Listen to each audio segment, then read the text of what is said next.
Coffee எப்படி செய்யறதுன்னு பார்க்கலாம் வாங்க.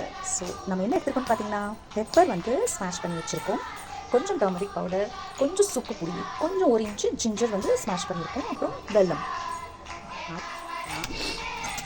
இன்னும் தூக்கி வைக்கலாம். தண்ணி எடுத்து ஒரு கிளாஸ் ஊற்றலாம். இஞ்சி போடுறேன், அப்புறம் சுக்கு போடுறேன். உங்களுக்கு இந்த இன்க்ரீடியன்ஸ் சொல்ல மறந்துட்டேன். காடமம் நசுக்கி போட்டிருக்கேன்.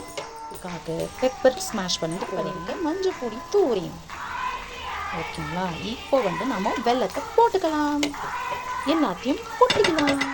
பார்க்குறோம். ஸோ இது வந்துட்டு நமக்கு ஒரு திக் கன்சிஸ்டன்சி வந்த பிறகு நம்ம இதில் வந்துட்டு மில்க் ஆட் பண்ண போகிறோம்.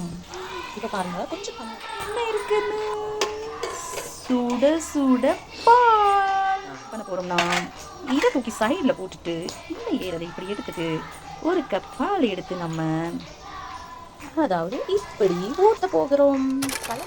பால் ஊற்றிட்டோம், நம்ம வேலை இதோட முடிஞ்சு போச்சு.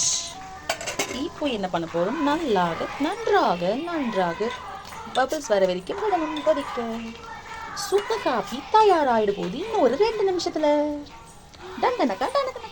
நீங்களும் சுக்கு காஃபி செஞ்சு குடிச்சு எப்படி சுக்கு காஃபியை இதில் ஊற்ற போகிறோம். ஓ, இதை நாம் இப்படி தூக்கி ஊற்ற வேண்டும். என்ன ஒரு அருமையான சுக்கு காஃபி ரெடி.